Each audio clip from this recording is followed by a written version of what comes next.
We are thrilled to begin with this keynote session that is going to highlight cultural and social factors that contribute to suicide-related behavior and global mental health. And to do that, I am honored to welcome and introduce our two keynote speakers.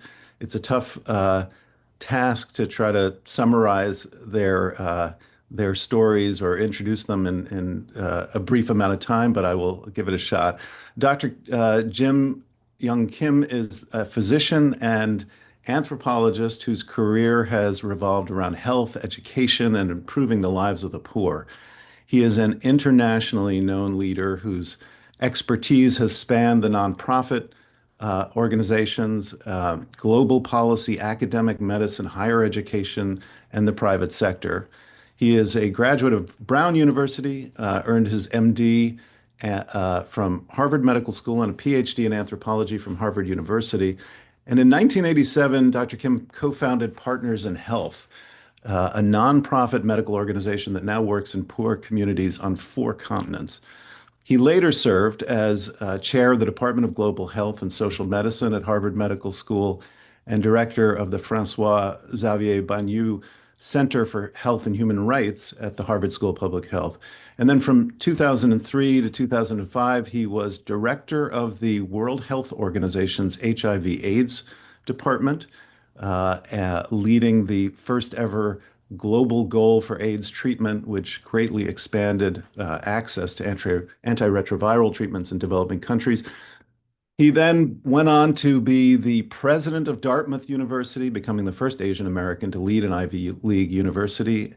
And from 2012 to 2019, he served as the 12th president of the World Bank, and supported development priorities of countries at levels never seen outside of a financial crisis. He is currently vice chairman and partner at Global Infrastructure Partners, a fund that invests in infrastructure projects across several sectors around the world. He's the recipient of many honors and awards, including a MacArthur Foundation Genius Award, election to the National Academy of Medicine. And I have also had the privilege of knowing Jim for more than, I think, 30 years now, and he is truly a personal hero of mine. So super grateful and delighted that he's here with us today. And also that Dr. Peter Na is here. Peter is an assistant professor of psychiatry at the Yale School of Medicine. He graduated from Seoul National University and got his MD there and completed his residency in psychiatry at NYU. Then an MPH from the Harvard School of Public Health. And his research spans the intersection of genetics and psychosocial factors related to substance use disorders and suicide. He focuses on environmental and psychosocial influences that contribute to these behaviors and also the treatment of those affected. He's also the lead author on an authoritative review just recently of meta-analyses on the social determinants of health and their relationship to suicide-related outcomes in JAMA Psychiatry, which I strongly recommend and we may hear a little bit more about. He is a passionate advocate for mental health and has worked diligently to reduce stigma surrounding mental disorders and mental health services in Korea, which we'll hear a little bit about in terms of its experience with suicide rates. He's also author of 2 best-selling books in Korea. So I could go on and on, obviously, about both of them, but we are absolutely honored to have them here. And I'm going to let us get started and turn it over to you, Jim and Peter. Thanks. Thanks very much, Jordan. It was great to be invited here. And Jordan and I were in training together at Brigham and Women's Hospital. And I just want you all to know that Jordan is a leader in suicide research, but he's also an incredible rapper, and he is one of the most talented individuals I've ever known. So it's great to be here. One thing I want to start with, I'm in Beijing right now, and it's not very far from here to Korea, where Peter and I were both born.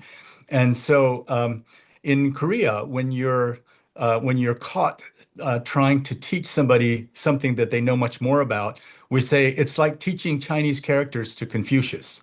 And so that's how I feel. I feel like you are such experts in this field. I'm a rank amateur, but I met Peter several years ago now, and we've been working together on this. And I'm hoping that some of my experience in dealing with some other health problems may be helpful in thinking about how we could have a movement in mental health and suicide prevention, the likes of which we saw in some of the other areas I worked in. So I was trained in internal medicine and infectious disease. And when we founded Partners in Health, we very simply wanted to try to provide the best possible quality of care in very poor settings. And so in some of these poor settings, we found people suffering from diseases that were entirely treatable or curable in the developed world, but were deemed untreatable in poor countries. The first disease that we started working with is multi-drug resistant tuberculosis. Now, again, it's a problem that's difficult to treat, but fully treatable in a developed country. But the World Health Organization had officially declared that multi-drug resistant tuberculosis is untreatable in poor countries. Having never tried to do it, that's what they declared. And so we stumbled upon an outbreak of MDR-TB in our project in Lima, Peru, and we thought, hey, we've got 50 patients here with MDR-TB, but we can't get the drugs. And not only can we not get the drugs, the entire healthcare system and the World Health Organization and the Pan American Health Organization are fighting us. They're threatening us. The TB program leader in Peru said that if we treated a single patient, he'd kick us out of the country. So this, of course, got us really going, and we started trying to understand how this death sentence was declared when nobody had actually tried to treat the patients. And so when we looked at it, they said to us, well, but the drugs are so expensive. And we found out that the drugs were actually all off patent, but were only expensive because they were only used in the rich countries. We brought the price down, and after 3 or 4 years of work, we actually had the death sentence removed. Right after that, we started working. We started working on HIV. When we had that success with MDR-TB that we didn't expect, we were running headlong into the HIV crisis, and at that time it was much bigger. 25 million people living with HIV, most of them in developing countries. And once again, we saw the exact same thing. The leaders of WHO and all the other public health groups, including CDC, frankly, USAID, all of them said it's impossible to treat HIV in developing countries. And so, this was so much more dramatic. This was the top public health institutions in the world declaring a death sentence on 25 million people living mostly in Africa with HIV. And so we started treating patients in Haiti with donated drugs. And of course, the so-called Lazarus effect of HIV treatment, happened in Haiti. And we took these before and after pictures and had some really important allies, the most important of which was probably Tony Fauci. And Tony is just one of the great human beings on the earth. And he said, look, I don't know how to treat HIV in Africa, but if you guys tell me it can be done, I'm going to support you. And so he took my colleague and co-founder Paul Farmer to the White House, showed them the before and after pictures that we had in Haiti, and several months after that, George Bush declared that he was going to treat HIV. But even after that declaration, the entire global public health community was not only skeptical, they were angry about us even suggesting that HIV could be treated in poor countries. So just completely by accident, a very close Korean friend of mine ran for to become Director General of the World Health Organization. I ran his campaign, and he won against all predictions. And so we went in and we set a target. And we didn't reach the target of 3 million people on treatment by 2005, but we reached it 2 years after that, which was the best that WHO had done on any target it ever set. And so it really got things going.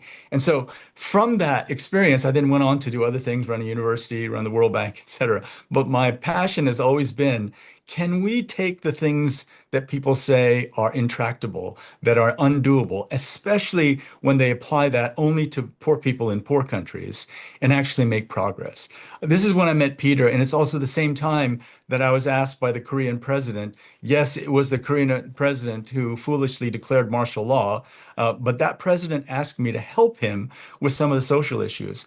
And then I began studying the social issues, and of course was just devastated to learn that not only does Korea have the highest suicide rate, but has the highest rate of depression in all of the OECD countries, with the lowest rate of treatment for depression of all OECD countries. And all of this, the mental health issues in Korea, I think of it as sort of condensing down into the lowest birth rate ever recorded for a nation state in human history. This was in 2023, 0.72. And of course, we all know that to replace the population, you need, every woman has to have, on average, 2.1 children.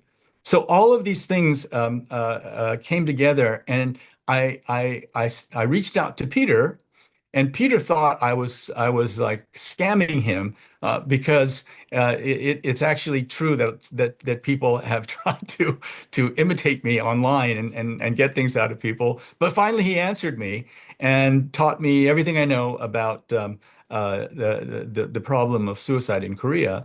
But also, we worked together on thinking about what can we do on a social level, on an individual level, on a treatment level, to try to make progress on the problem of the high suicide rate in Korea. So I want to hand it over to my good friend and colleague, Peter. All right, thank you so much, Jeff, And for the I'm going to kind go off introduction. video, guys. And I'll be right back on. All right, everyone see the slide. Okay, thank you, Jim, for the generous introduction. Hello, everyone. I'm Peter Jongho. I'm an assistant professor at Yale Department of Psychiatry, and it's a great privilege to talk to give this speech to such a great audience. So the title of my talk is "Bending the Arc," and it's Hey, Peter, inspired. sorry to interrupt you, but I'm not seeing your slide if you're showing it, but maybe Oh, that's sorry.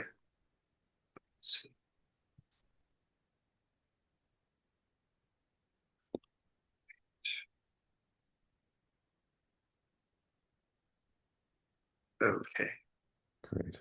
All right. So do you see it now? Yep, perfect. All right. So the title of my talk today is "Bending the Arc," and it's inspired by the work Jim just described by Jim, Dr. Paul Farmer, and Ophelia Dahl in their work in Haiti, Peru, and all across Africa. And by no means, I don't think the work we've been doing is comparable to the work of theirs. However, the magnitude of the problem South Korea is facing and the daunting task of the high suicide rate in South Korea, I believe, is comparable to the task they had. So today, I really want to invite you to our work in South Korea as reimagining suicide prevention as a collective social responsibility rather than an individual burden. So I hope this talk will give you some inspiration about how to. It's an imagination, but it's also a good one. So I think it'll be good to brainstorm together.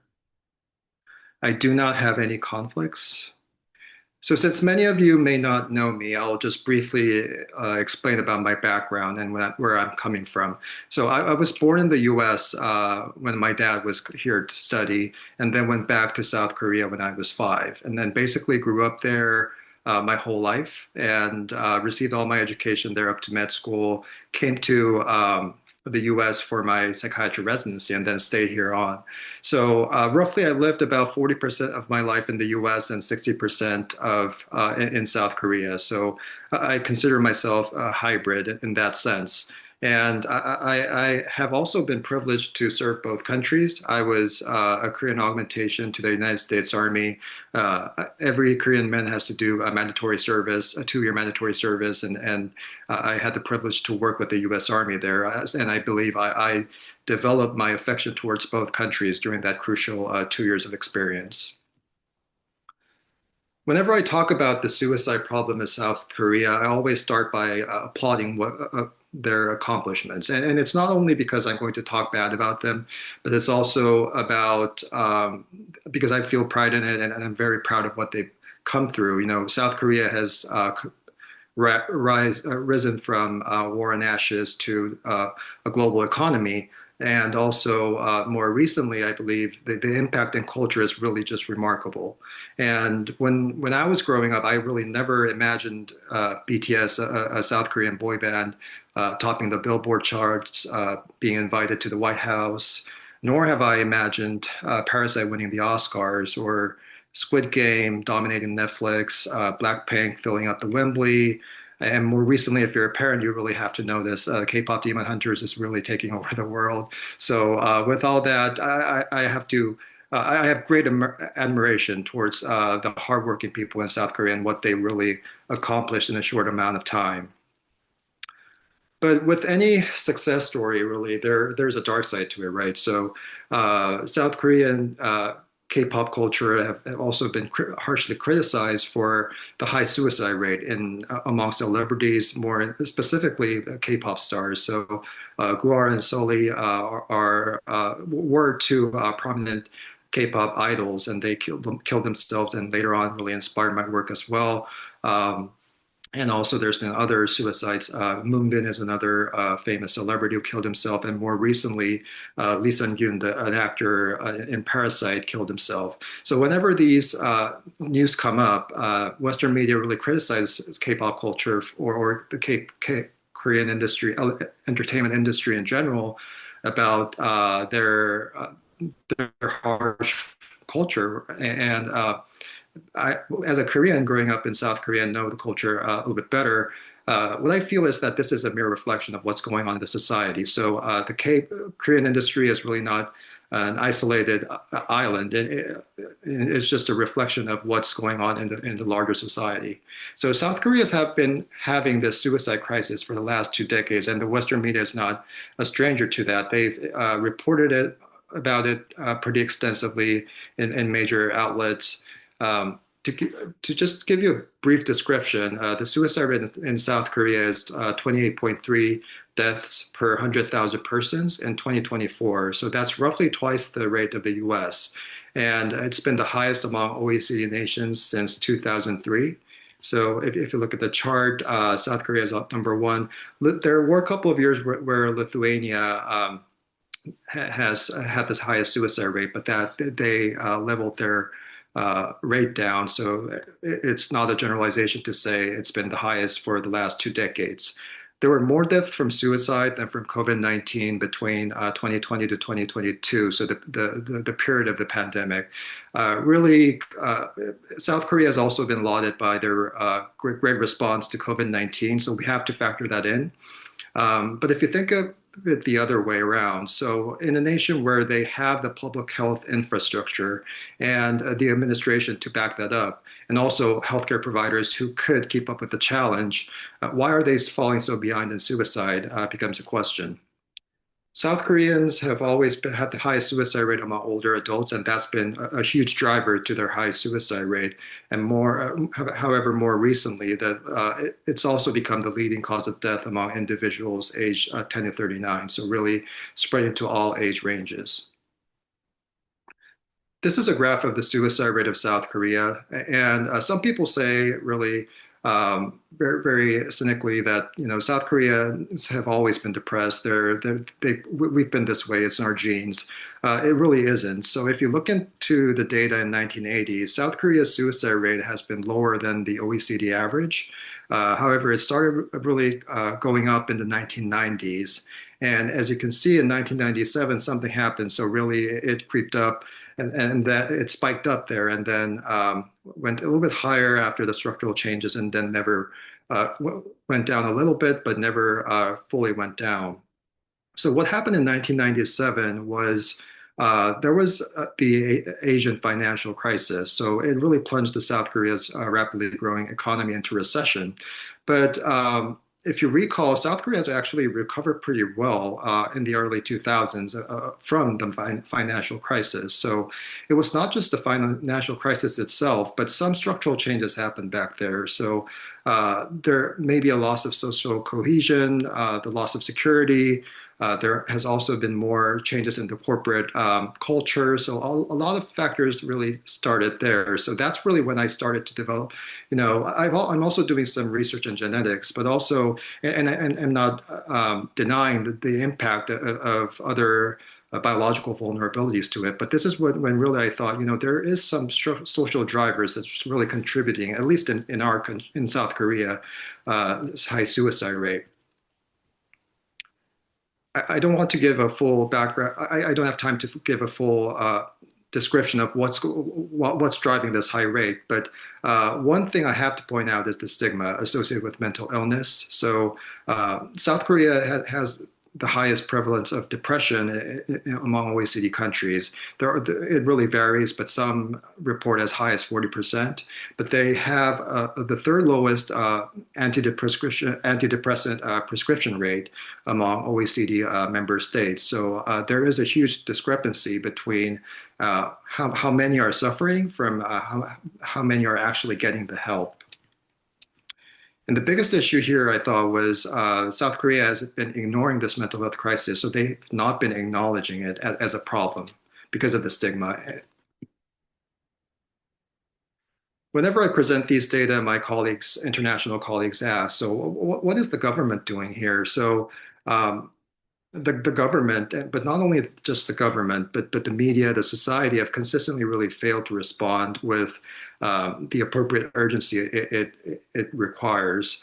And a good evidence to that is that the mental health spending is only 1/3. So they're only spending a fraction of their national health budget and mental health, despite such high suicide rate and depression rate.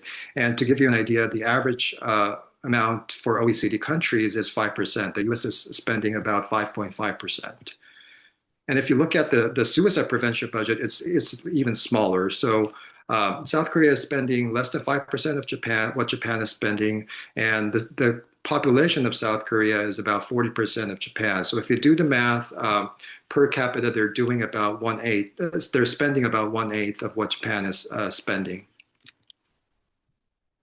So the first thing I really wanted to tackle when I became a board certified psychiatrist, I really wanted to kind of, South Korean media really wants the authority, so I had to wait till then. But I really wanted to tackle the idea or the term used for suicide in South Korea. So the Korean media and society frequently describe suicide as 극단적 선택, which is directly translated as extreme choice. And of course, this started from good intentions, right? So many experts thought, if we start calling it something else, some people may not think about it, and there may be no worth or effect when there's celebrity suicide reported in the media. But with all good intentions, I still, the way I interpreted this was that it's actually a euphemism rooted in stigma and societal denial. So when people don't want to talk about it, their primitive response or their defense mechanism is really to just not see it, right? So not talk about it. And I thought this was the product of that. And the big problem with that is not only this about suicide, but mental health in general and Confucian societies, say Korea, Japan, China, many people, the mental disorder becomes an issue of an individual, right? And not only the individual, but also maybe sometimes the family, but nothing the society has shares the burden with. So this was another example of it, I thought. So this really individualized the problem and diminishes the structural and social determinants actually contributing to it. And it further reinforces silence and also hinders meaningful prevention efforts. And mostly, really, it contributes to persistent underinvestment in prevention efforts. So I think it's a prime example of structural stigma, like textbook structural stigma, right? When people, when government entity don't treat it as seriously or have stigma towards it, they just don't fund it, or they don't want to talk about it. So I started writing on my blog post that about my theory that suicide is not an extreme choice. So this was translated by Google, so it's very rough. But I started writing it in Korean, and it got some buzz, and it was read pretty widely, about 500,000 people, which led to my first book, this cute, colorful book called The New York Psychiatrist Human Library, and it's this person is supposed to be me, but right here, but it's he has blonde hair, so I'm not sure where that's coming from.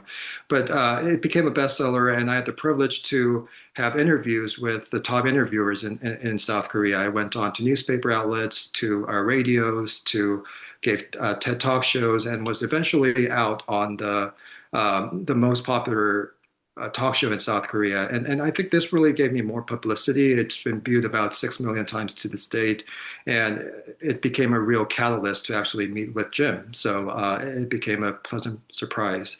So I came back to South Korea and I was thinking, what's next? So I really felt very vulnerable at the time. I was and confused of what I can actually do, because my voice was reaching the public, but not reaching the government officials or the key policymakers. And I felt like this. I mean, I feel like this all the time when I'm seeing my patients. But this is an even more daunting task: the suicide rate the high suicide rate in South Korea. Then, I mean, Jim spoiled it already, but I get an unexpected email from someone who claims himself as Jim. And he is so humble to introduce himself. I knew him already because he was kind of a role model for me from the get-go. But he introduced himself about working on many different medical problems, leading Dartmouth College and World Bank. And what is more surprising was that he's been asked by the former president of South Korea, to work on a strategy to help him address the mental health crisis. And obviously, as Jim mentioned, like right before I got this message, someone named Jim Kim asked me to be friends on Facebook. So I was like, this can't be true. But it turned out to be true. And it was actually Hewon, a great colleague of mine, a great teammate, and a former intern of Jim, who saw my talk show and introduced me to Jim. So from then on, we had about a couple of months to brainstorm for a white paper to present to the president's office and to the key officials. And this is AI generated, but we did it all online and started working on doing our own research.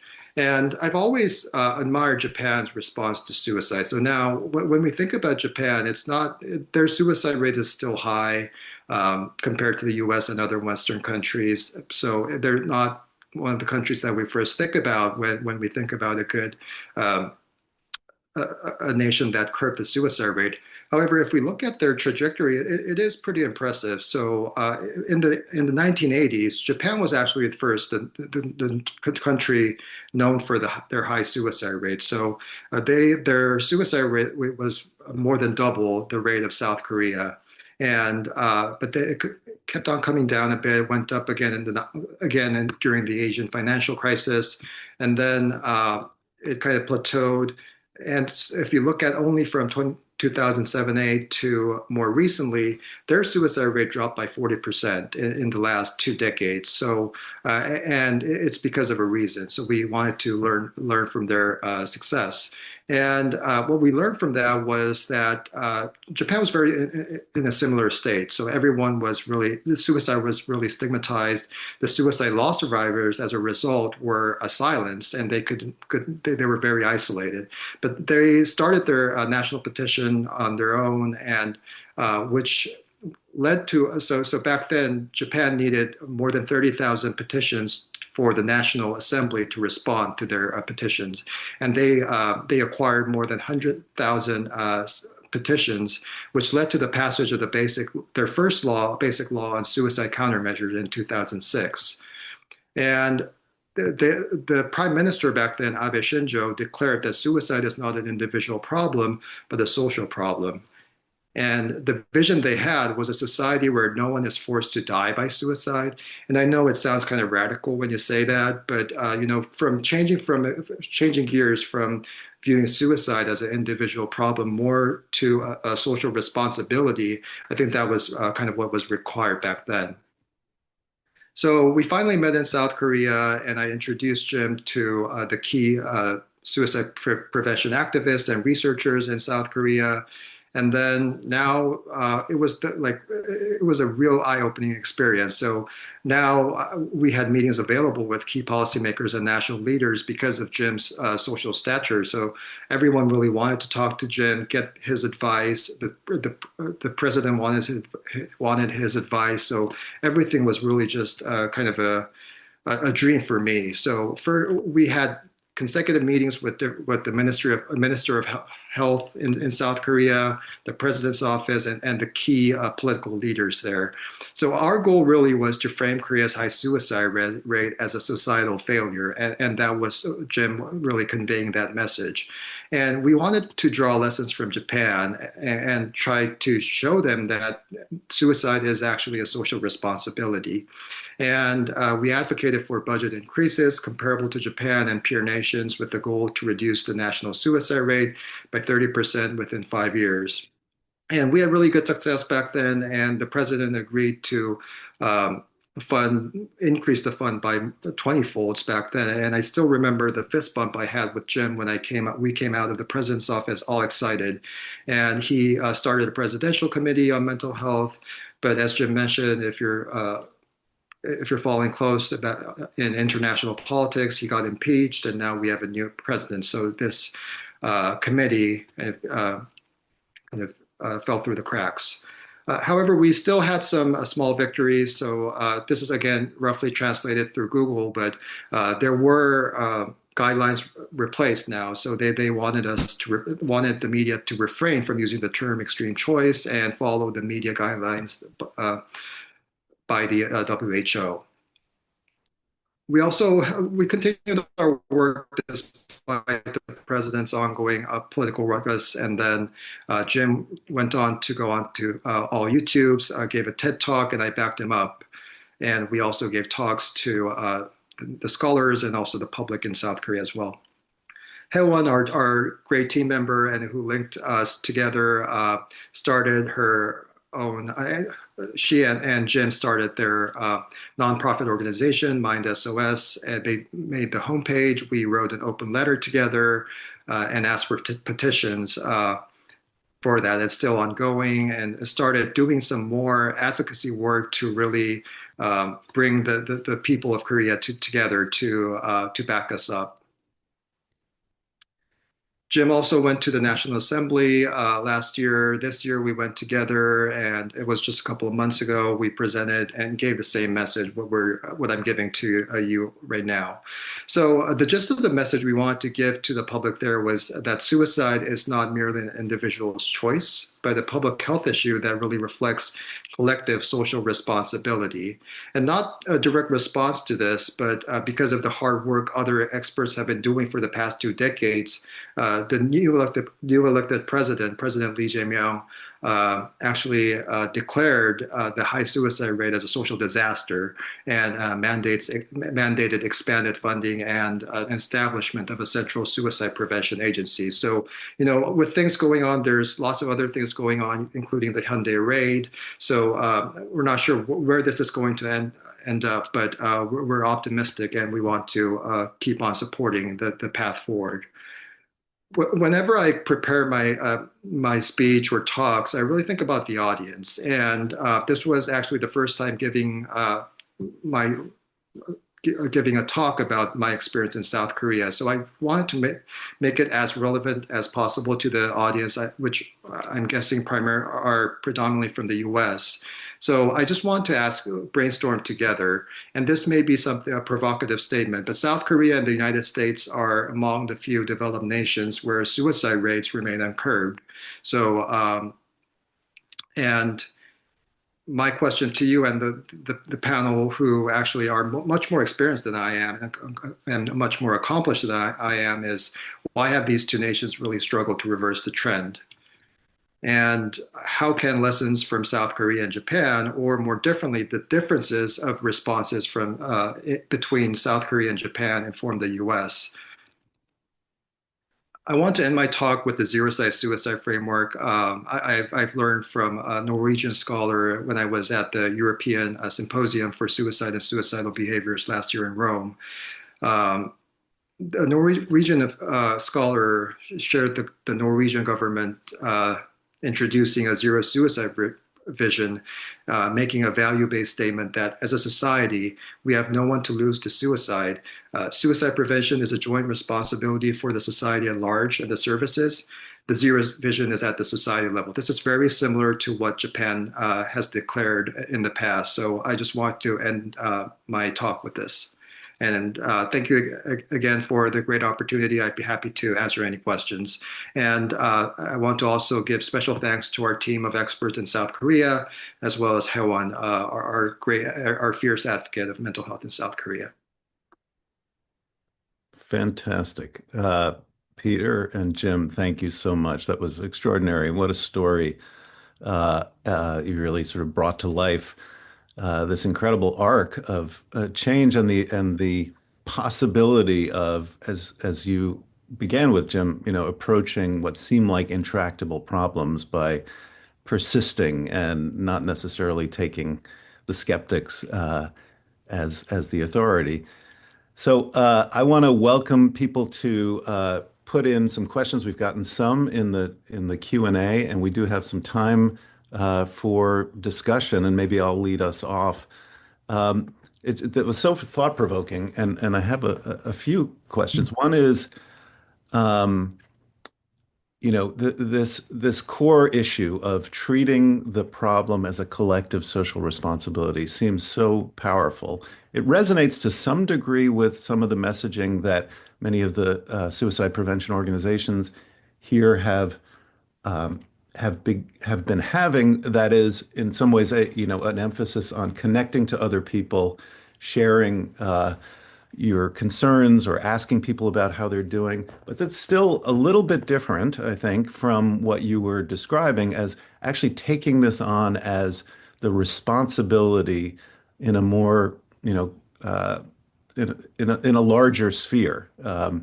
And I wonder about, and as given your experience and also expertise in this kind of global setting and having experience in both the U.S. and Korea, to what extent that is something that you think could be done more here? I'm concerned that in many ways we are going in the opposite direction, where there is a declining emphasis here on collective responsibility, I think. And yet, the power of that is remarkable potentially. And so what does it look like here if we could do it? And that was also a question that somebody had submitted in the chat.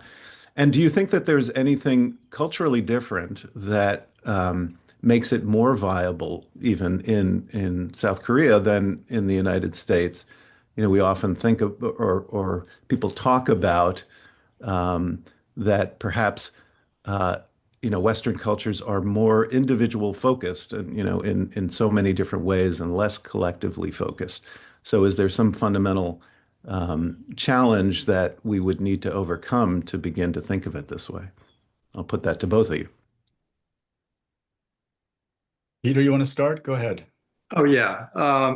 I agree, Jordan, that there's definitely a cultural difference here, that individualistic versus collectivist society. However, in South Korea, so South Korea has also changed a lot. It's a rapidly changing society. So if our movement were to if it started maybe 2 decades ago, I think it would have much easier because back then they were more, the social cohesion was stronger. People had more. There was a generational difference as well. The younger generation in South Korea actually are very individualistic. So many people, when we do surveys, they actually view suicide when we ask questions such as is suicide something that as a society we have to take care of, or should we intervene as a society, the rate is dropping. So it is really a problem, and when we are trying to implement this kind of more collectivist view, despite that, there are still differences, right? So South Korea is still very collectivist. So there are, I think it's a little bit easier if we get the momentum. I think it'll be a little bit easier than the U.S. It's a much smaller country too, and that matters as well. Much more homogenous than the U.S. Whereas the U.S. it's really more diverse. The country is so large, and every state is really different. Um, I've never thought of it that way because I really focus more on the Korean side of things. But something I could imagine in the U.S. is more about invoking the more kind of involving the younger generation. I think social media can be a really good place to start with. I think we all know like people are getting more lonelier and the social cohesion is dropping, but I do see some random social connections there that could be kind of used as a momentum for a social movement. But my honest answer to response to how are we going to implement this or bring this kind of similar view to the U.S. is I think it would be very challenging because of the cultural differences in the two society. Jim, do you want to do? But yeah, but let's I am, as I mentioned in the letter to Peter, I work with a group called Two Bridge, and what we've been thinking about. So as a former university president, we had a mandatory alcohol education for everyone. I added to that mandatory sexual assault prevention education. And, I didn't know very much about it, but then I learned that, all the studies had shown that preventing sexual assault was the key to it was bystander intervention.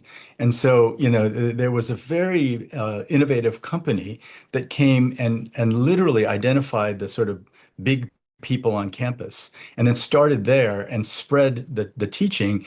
And the first thing that happened was there were more reports of sexual assaults. But that's what should happen, right? That the reporting of it is one of the results of just increasing everyone's awareness and giving them a way to talk to people. And so with a group of Two Bridge, we think there's a tremendous possibility for using psychological first aid or mental health first aid.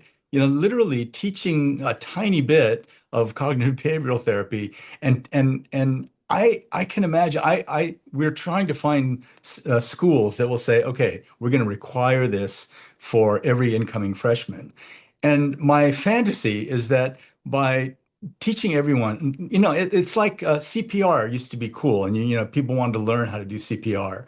So why not psychological first aid?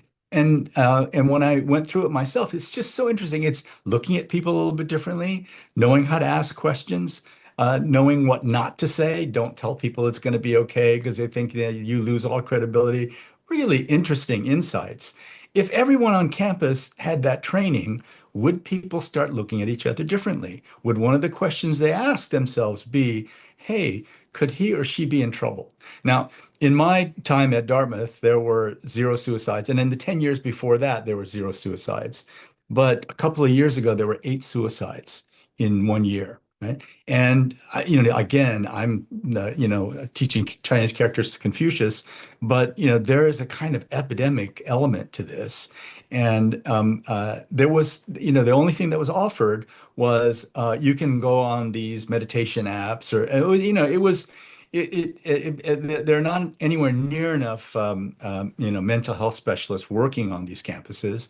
But if you had everyone looking at each other just a little bit differently, I think that could be a tremendous humanizing element. And even if you didn't prevent all suicides, I think you'd change something about the tenor of the campus. Yeah, it's fascinating. And we have a couple of questions that have come in, shifting the focus a little bit to what might this mean for emerging or established researchers in terms of thinking about a research agenda along the lines of what you've learned.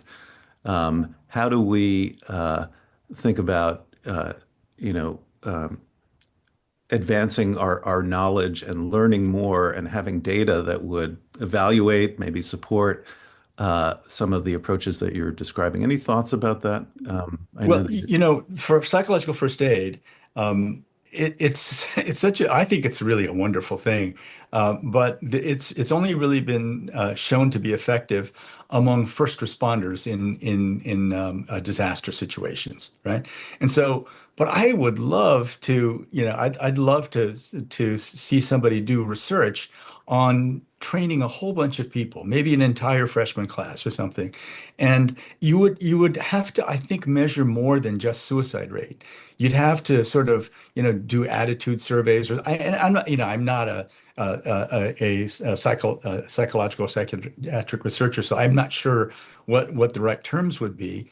But it seems to me that this would be a really wonderful way, because I think you'd say, well, we don't know if the suicide rates, there weren't very many or whatever. That's going to take a much bigger study. But what we did find is that the attitude toward people toward others who are suffering from depression or mental health or anxiety changed. Everyone started looking at people a little bit differently. That would be great. And so the fantasy that I have is that if some great university were to do this and started using that as a recruiting tool. Hey, we teach psychological first aid to everyone. This is a safe space campus. Then basically everyone would have to do it, just like everyone had to do alcohol prevention. So I see Ron Kessler made a comment, so we should pay attention to that. Ron, do you want to come off mic and ask, or do you want me to? Uh, it'd be useful to. Sure, Yeah, go if ahead. I could figure out how to hit my mic. You got it. Well, this is fascinating stuff. Peter is correct that the suicide rate in South Korea and the suicide rate in the US are quite similar in that both have been rising in the past 20 years, whereas the rates in most other developed countries have been dropping. But it's also the case that the suicide rate in high income countries now is higher than the suicide rate in lower income countries, lower middle income countries. While within each country, the suicide rate is lower among high income people. But so there's sort of this reverse sign thing. You'd expect, given what we know within a country, that as you get more financially secure, your rate goes down. If that's the case, as the financial well-being of the country goes up, you expect the suicide rate to go down. It's not. It's the opposite. How come? Um, uh, the one line of thinking has been that expectations rise quicker than reality. And so even though your objective situation is better, your sense of where you should be is lower because we see all these stars out there, they're doing great. And of course, in some cases, I am a star, as you pointed out, and I don't feel better with my life. Why is it that I'm not feeling wonderful? I'm at the top of the world. This is it. So and another little interesting inversion wrinkle that's fascinating is that even that in the United States, even though as your income goes up, your suicide rate goes down, your income in your neighborhood goes up, your suicide rate goes up, controlling for your income. And now, what that means in a mathematical sense is it's not just how much money you make, but it's how much money you make compared to the other people around you. And so, if you only make a mere $200,000 and you're living in Hollywood, you're in relative deprivation, and those people have high suicide rates. So, one possibility is this sort of sense of anchoring where people are, where they think they should be, and what can you do about that. But one of the things I was struck about, Peter, in your presentation is you were pretty much at the 30,000 foot level there. It would be interesting to know, are we talking about young people in Korea dying at higher rates than in other countries, older people? I mean, in the US, suicide is actually a problem of the elderly and of the young, but not of the people in the middle. It used to be that men were high, much higher than women. Now women are catching up. A bit of all those but to get a little bit more understanding of what you're doing other than sort of broad, problem awareness. Um, Digging a bit deeper, I assume you've done that, but you didn't tell us anything about that. Right. So, yeah, I didn't go deep to that because I thought it was too maybe in too details. But yeah, I think there's the I just read your question on the chat, and South Korea again is also has had the highest suicide in the older generation.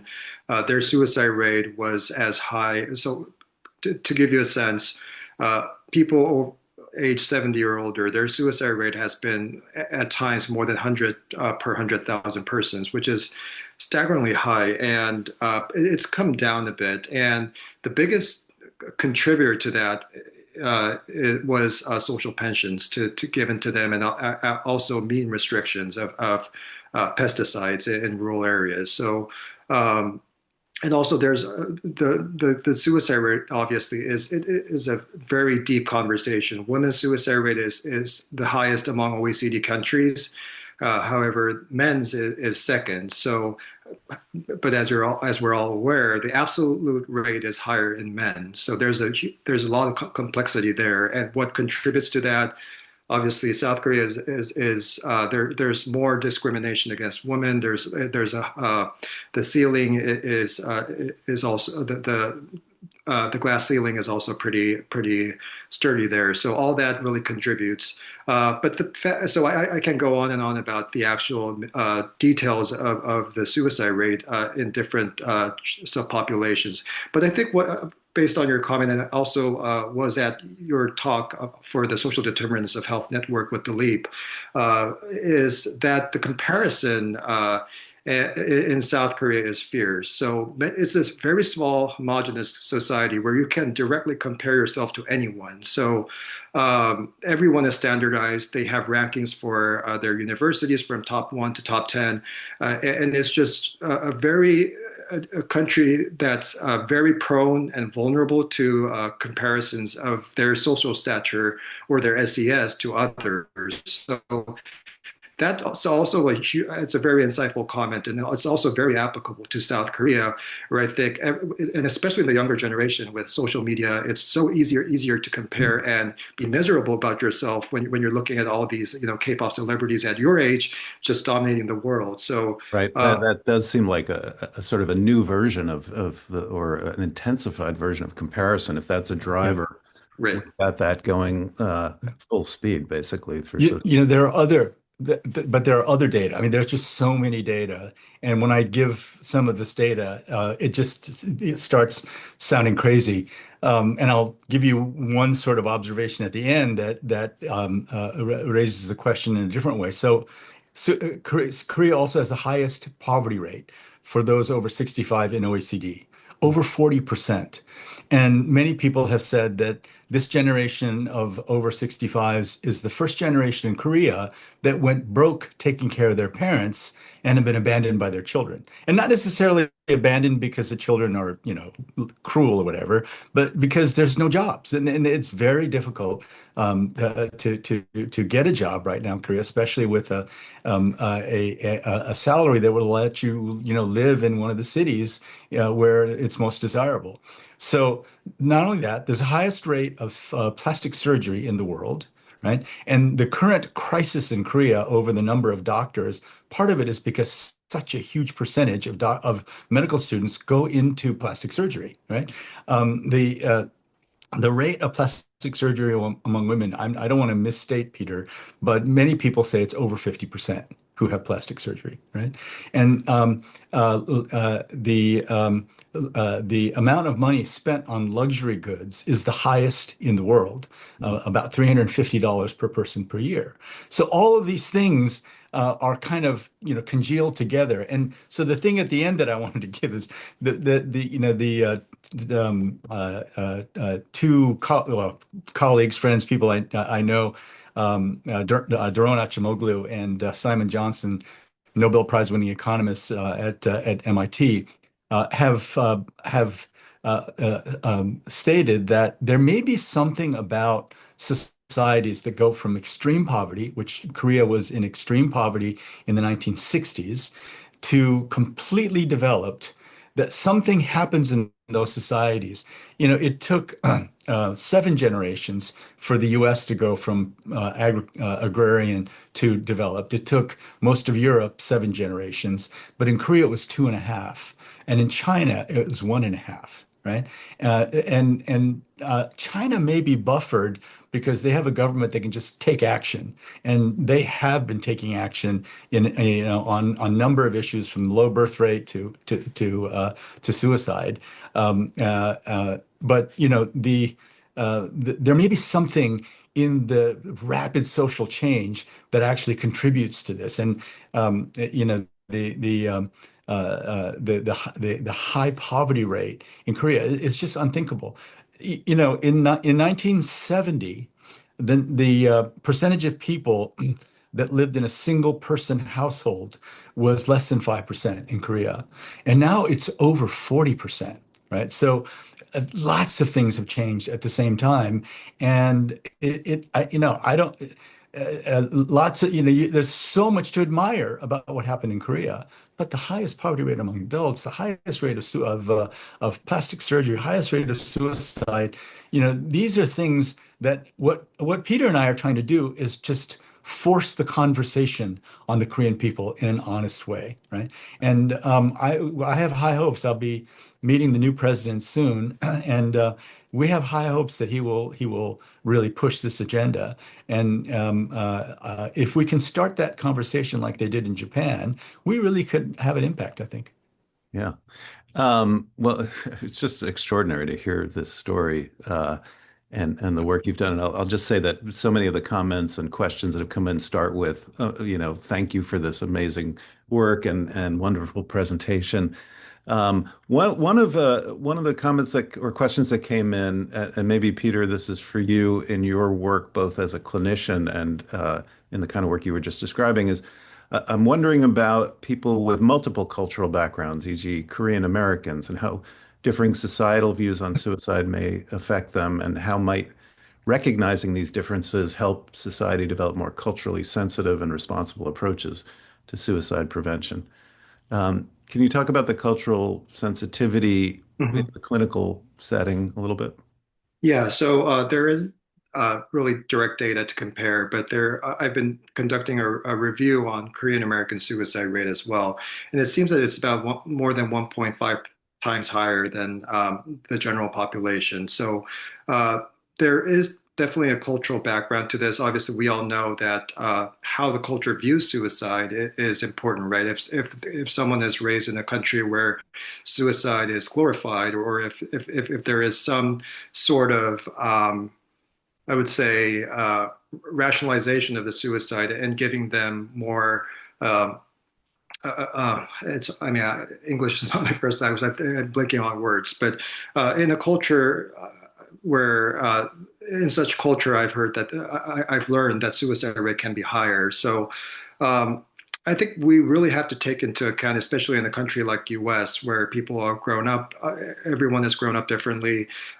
Asian Americans obviously have the lowest utilization rate of mental health services. So I think having I mean, I don't think it's really a matter of your race or your cultural background.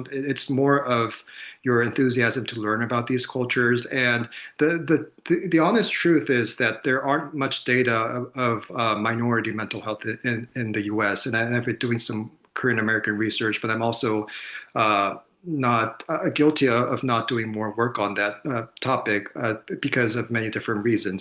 So I would say in order for a clinician to do it, it really takes a village. You have to be in the community. You have to talk to these people.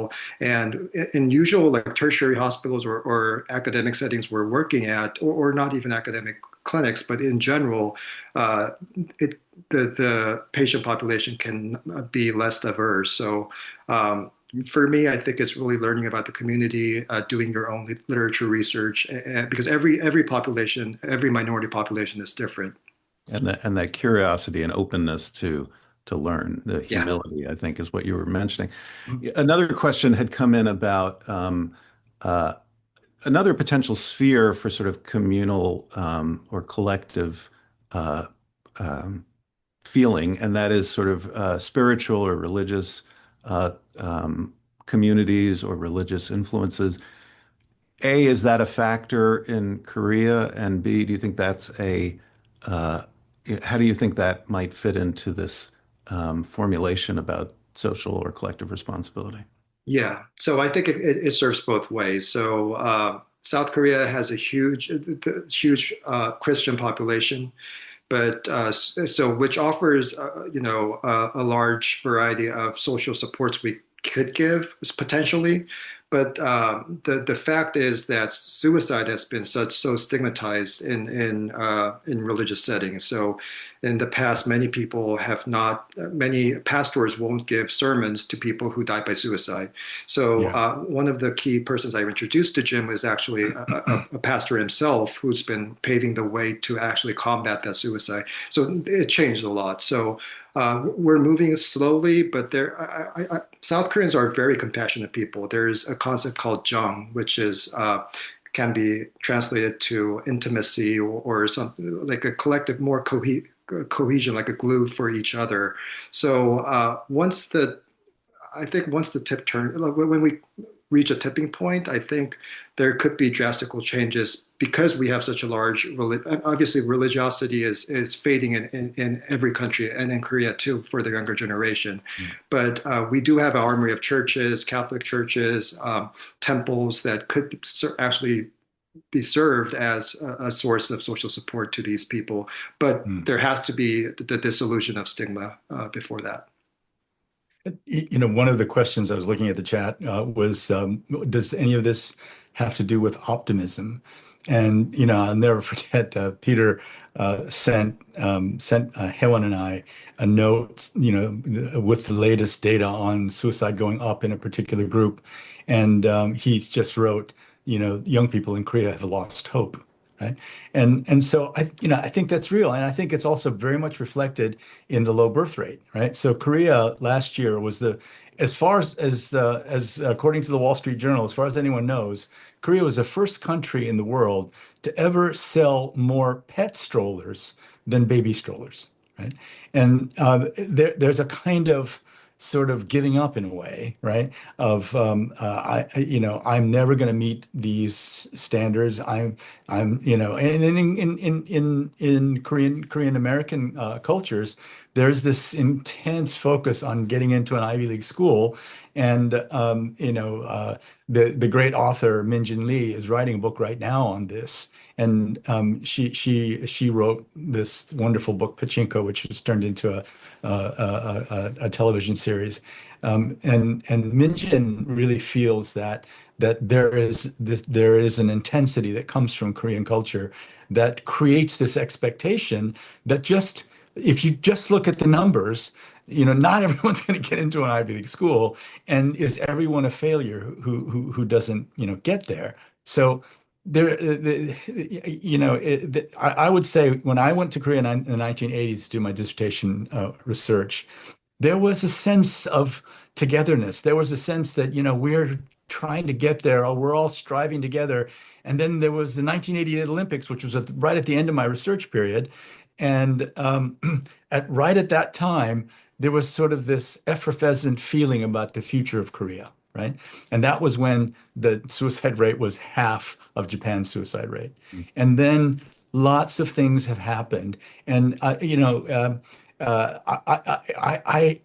really am optimistic that we can start a conversation about this in Korea. 3 years ago, my friends told me, Jim, don't talk about suicide in Korea. Nobody wants to hear about it. It's changed already. Mhm. I think people are more willing to talk about it. Well, as we close in on the end of this session, I want to continue on that optimism theme, because one of the things that you exemplified, both of you, and Jim, you started out with, was an ability to imagine and actually affect change in the face of what seemed like people simply saying no, or being skeptical, or literally, throwing you out of the country if you try to do it, that kind of thing. So any sort of insights or Yeah. guidance just to all of us in a way about how we might approach problems that seem intractable. Part of your story was just, simple, I think, commitment to the importance of the task. Part of it also, though, it sounded like you were assisted in some ways by the stature you had gained, at least when it came to Korea. And so there was something that, to some extent, many of us wouldn't have. But any sort of general insights about what do we do when we feel So, this urgency to change things and the obstacles are there? so Jordan, when we were doing our training at the Brigham together, we were just building partners in health. And many occasions, young people would come to me and say, you guys are in the villages where it looks so hopeless. And you're trying to create these health systems in places where there's no money, no jobs. How are you guys running around looking so optimistic? And, Tracy Kidder, who wrote the great book about Paul Farmer, asked us that one day. He said, how is it that you're so optimistic, about these things? And the way I would put it to young people is that, look, when you're a privileged person and you're walking among the poor and destitute, optimism is not the result of rational analysis. Optimism is a moral choice. Because if you choose to be pessimistic and you think that you're so smart you can analyze this and there's no hope, right? Then that will be the outcome, right? So if you're a privileged person, you go to poor communities and say, "Oh, you can't do this." That's what everyone said about HIV. That's what everyone said about MDR-TB. Then what happened was the outcome was a death sentence on everyone in the poor country with either of those two diseases. So in this case, when you're thinking about trying to prevent people from killing themselves, optimism once again is a moral choice, right? You can't say, "Oh my God, there's just so many things wrong with the world." Who the hell wants to hear that, right? So we remain optimistic and have no illusions that our optimism is the result of analysis we've done that no one else has done. But it's our moral responsibility to be optimistic. I love that. I just wrote down optimism is a moral choice. I think that is a perfect way for us to end this session, and also to just convey our deep gratitude for both of you, the work you've done, your presence here today, and leaving us on an optimistic note despite the realities. We have to acknowledge both, right? I'm sure I speak for everybody in the audience in just expressing how honored and grateful we are that you are here today. And we will close out this keynote session. Thanks to all the those who put in some really superb questions as well.